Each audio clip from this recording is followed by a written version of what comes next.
প্ৰেম বিবাহ আৰু বৈবাহিক জীৱন 2024 বৰ্ষটোৰ আৰম্ভণি প্ৰেম বিবাহ আৰু বৈবাহিক জীৱন মধ্যমীয়া হ'ব। কন্যা ৰাশিফল 2024 অনুসৰি বিবাহিত জাতকসকলৰ ক্ষেত্ৰত দেখা যায় যে বৰ্ষটোৰ প্ৰথমাৰ্ধ আপোনাৰ বাবে উত্থান পতনেৰে ভৰা হ'ব। চতুৰ্থ গৃহত সূৰ্য আৰু মংগল, ষষ্ঠ গৃহত শনি, অষ্টম গৃহত বৃহস্পতি আৰু সপ্তম গৃহত ৰাহুৰ উপস্থিতিয়ে বৈবাহিক জীৱনত চাপৰ সংকেত দিয়ে। আপুনি নিজৰ আৱেগৰ ওপৰত নিয়ন্ত্ৰণ ৰাখিব লাগিব আৰু আৱেগৰ বশৱৰ্তী হৈ প্ৰেমাস্পদক এনে কোনো কথা নক'ব যাৰ বাবে তেওঁৰ বেয়া লাগিব পাৰে।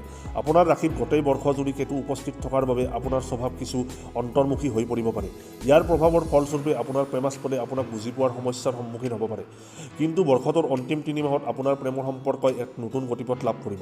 পাকঘৰত একেলগে আহাৰ গ্ৰহণ কৰিলে প্ৰেমৰ সম্পৰ্ক অধিক শক্তিশালী হ'ব। ঘৰত পৰি থকা পুৰণি আৰু উৱলি যোৱা কিতাপবোৰ পেলাই দিলে অথবা বেচি দিলে পাৰিবাৰিক জীৱন ভালকৈ চলিব। প্ৰেমৰ সম্পৰ্ক অধিক গাঢ় কৰিবলৈ হ'লে নীলা ৰঙৰ জোতা পিন্ধা উচিত হ'ব। চাকৰি আৰু কৰ্মক্ষেত্ৰ বছৰৰ আৰম্ভণিতে চাকৰি প্ৰত্যাশীসকলে নতুন চাকৰি লাভৰ পূৰ্ণ সম্ভাৱনা দেখা যায়। 2024 চনত শনি দেৱতাৰ কৃপাত আপোনাৰ চাকৰি স্থায়ী হ'ব আৰু আপুনি নিজৰ চাকৰিৰ ক্ষেত্ৰত উন্নতিৰ পথত আগুৱাব। এপ্ৰিল-মে মাহত আপোনাৰ বিৰোধীসকলে আপোনাৰ বিৰুদ্ধে কোনো ষড়যন্ত্ৰ কৰিব পাৰে। চাকৰি আৰু কৰ্মক্ষেত্ৰত বিভিন্ন জটিলতা দূৰ কৰাৰ বাবে প্ৰতিদিনে হনুমান চালিচা পাঠ কৰাৰ অভ্যাস গঢ়ি তোলক। শিক্ষা 2024 বৰ্ষটোৰ আৰম্ভণি কন্যা ৰাশিৰ শিক্ষাৰ্থীসকলৰ বাবে ভাল হ'ব। জানুৱাৰী মাহত আপুনি নিজৰ পঢ়া শুনাত যথেষ্ট সময় দিব আৰু একাগ্ৰতাৰ সৈতে অধ্যয়ন কৰিব, যাৰ ফলত আপুনি বহুতো বিষয় সহজে আয়ত্ত কৰাত সমৰ্থ হ'ব। ফেব্ৰুৱাৰীৰ পৰা মাৰ্চ মাহৰ সময়খিনি কিছু চাপপূৰ্ণ হ'ব। এপ্ৰিলৰ পিছৰ পৰা লাহে লাহে পৰিস্থিতি ভাললৈ আহিব। আগষ্টৰ পৰা অক্টোবৰৰ ভিতৰত আপুনি যথেষ্ট ভাল প্ৰদৰ্শন কৰিব পাৰিব। ইয়াৰ পিছৰ সময়খিনি মোটামুটি ভালেই থাকিব। 2024 বৰ্ষত আপুনি প্ৰতিযোগিতামূলক পৰীক্ষাত সফলতা প্ৰাপ্ত কৰাৰ ভাল যোগ আছে। যদিহে আপুনি বিদেশলৈ গৈ পঢ়িব বিচাৰে তেনেহ'লে আপোনাৰ বাবে এই ক্ষেত্ৰত এপ্ৰিল আৰু আগষ্ট মাহ অনুকূল হ'ব। ভগৱান গণেশৰ মন্দিৰত দৰ্শন কৰি তেখেতৰ আশীৰ্বাদ লৈ জীৱনৰ বাধাসমূহ দূৰ কৰক আৰু জীৱনত অগ্ৰগতি লাভ কৰক। ধন সম্পদ আৰু টকা পইচা আৰ্থিক দিশৰ পৰা এই বৰ্ষটো উত্থান পতনেৰে ভৰা হ'ব। যদিহে আপুনি কোনো বিনিয়োগ কৰিব বিচাৰে তেনেহ'লে যথেষ্ট ভাবি চিন্তি আগবঢ়াওক। 1 মে'ৰ পিছত যেতিয়া দেৱগুৰু বৃহস্পতি আপোনাৰ নৱম গৃহলৈ যাত্ৰা কৰিব আৰু শনি ষষ্ঠ গৃহত স্থিত হৈ আপোনাক আগবাঢ়ি যাবৰ বাবে বহুতো পথ প্ৰদৰ্শন কৰিব।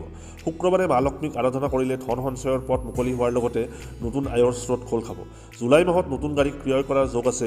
আৰ্থিক স্থিতি অটুট ৰাখিবৰ বাবে কিতাপ তথা লাগতিয়াল পঠন সামগ্ৰী কোনোবা আগ্ৰহী ব্যক্তি যেনে ছাত্ৰ, গৱেষক ইত্যাদিক উপহাৰ হিচাপে আগবঢ়াওক। পাৰিবাৰিক ৰাশিফল 2024 বৰ্ষটোৰ আৰম্ভণি আপোনাৰ বাবে কিছু দুৰ্বল হোৱাৰ সম্ভাৱনা আছে।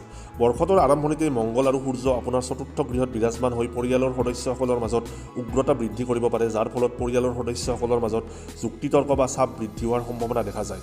ইয়াৰ পিছত লাহে লাহে এই সমস্যাবোৰ কিছু হ্ৰাস পাব।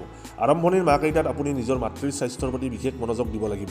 এপ্ৰিল আৰু আগষ্ট মাহত আপুনি পাৰিবাৰিক কাজিয়া পেচালৰ সন্মুখীন হ'ব পাৰে। খোৱা বস্তু, পাতি, মিঠাই আৰু মুখ চাবলৈ ব্যৱহাৰ কৰা আইনা কোনোবা দুখীয়া অথবা প্ৰয়োজন থকা ব্যক্তিৰ মাজত বিতৰণ কৰক। এনে কৰিলে পাৰিবাৰিক জীৱন সুখ আৰু শান্তিৰে উপচি পৰিব। সন্তান ৰাশিফল আপোনাৰ সন্তানে 2024ত অধ্যয়ন কৰিবৰ বাবে বিদেশলৈ যোৱাৰ সুযোগ লাভ কৰিব পাৰে। ইয়াৰ উপৰিও যদিহে আপুনি বিচাৰে যে পঢ়া শুনাৰ বাবে আপোনাৰ সন্তানে কোনো অন্য চহৰলৈ যোৱা উচিত, সেই ক্ষেত্ৰতো সফলতা লাভ কৰিব। বছৰৰ শেষ ভাগত সন্তানৰ বিবাহৰ যোগ আছে। সন্তান প্ৰাপ্তিৰ আশাত থকা দম্পতীয়ে এই বৰ্ষত সন্তান সুখ লাভ কৰাৰ পূৰ্ণ সম্ভাৱনা দেখা যায়। বেপাৰ বাণিজ্য 2024 বৰ্ষটো ব্যৱসায়ৰ বাবে উত্থান পতনেৰে ভৰা হ'ব। যদিহে আপুনি কাৰোবাৰ সৈতে আংশীদাৰী ব্যৱসায় কৰে তেনেহ'লে সাৱধান হওক। নতুন ব্যৱসায় আৰম্ভ কৰাৰ বাবে এই বৰ্ষটো উত্তম হ'ব। কেৱল নিজৰ ব্যৱহাৰৰ প্ৰতি কিছু সতৰ্ক হোৱাৰ প্ৰয়োজন আছে। আপুনি এই বছৰ নিজৰ ব্যৱসায়ৰ বাবে যথেষ্ট পৰিমাণৰ ধন পঞ্জীভূত কৰাৰ আৱশ্যকতা আছে। আগষ্টৰ পৰা নৱেম্বৰ পৰ্যন্ত সময়খিনিত আপুনি ব্যৱসায়ত ভাল সফলতা লাভ কৰিব। যিকোনো মাংগলিক কাৰ্য যেনে বিবাহ আদিত সমস্যাৰ সৃষ্টি কৰিলে আপোনাৰ শুক্ৰ দুৰ্বল হৈ পৰিব আৰু শুক্ৰ দুৰ্বল হ'লে আৰ্থিক স্থিতি আপোনাৰ সবল নহ'ব। আপুনি এই বৰ্ষটোত স্বাস্থ্যৰ বিশেষ ধ্যান ৰাখিব লাগিব। গোটেই বৰ্ষজুৰি ৰাহু আপোনাৰ সপ্তম গৃহত আৰু কেতু আপোনাৰ ৰাশিত স্থিত হৈ আপোনাক সময়ে সময়ে মানসিক অশান্তিৰ সন্মুখীন হ'বলৈ বাধ্য কৰিব। আপোনাৰ নিজৰ কোনো ভুলৰ বাবে যাতে আপুনি কোনো স্বাস্থ্যজনিত সমস্যাৰ শিকাৰ নহয় সেই কথাৰ প্ৰতি মনোযোগ দিব। গাখীৰ, দৈ, ঘিউ, কৰ্পূৰ, বগা সুগন্ধিত ফুল দান কৰিলে স্বাস্থ্যৰ পক্ষে খুবেই ভাল। পক্ষীক 7 প্ৰকাৰৰ শস্য খোৱালে আপুনি ভাল স্বাস্থ্যৰ অধিকাৰী হ'ব পাৰিব। 2024 বৰ্ষত কন্যা ৰাশিৰ জাতকৰ বাবে শুভ সংখ্যা হৈছে 5 আৰু 6। শুভ ৰং বগা আৰু পাতল নীলা। শুভ বাৰ হৈছে সোমবাৰ।